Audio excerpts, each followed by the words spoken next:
鄉親啊，繼續來看南投縣仁愛鄉的原住民果樹生產合作社所研發的梅仔白蘭地，參加到比利時的評鑑比賽，摕到1星的獎牌。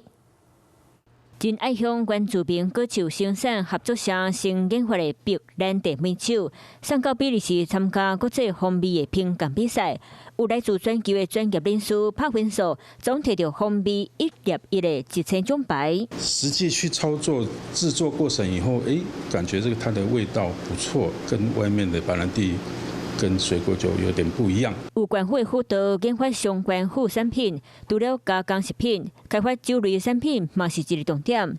這幾年，無論是全國百大，或者是南投10大伴手禮評選，攏摕到真好的成績。縣府的10大伴手禮，然後我們全國的百大伴手禮，我們必須要研發更多的產品，來提高我們行銷。合作社不斷研發新產品，嘛成功甲仁愛鄉農特產殺向國際舞台。Hello， 我是張新文。想要搶先掌握最及時的新聞資訊嗎？趕快訂閱、按讚、開啟小鈴鐺，鎖定華視新聞 YouTube 頻道。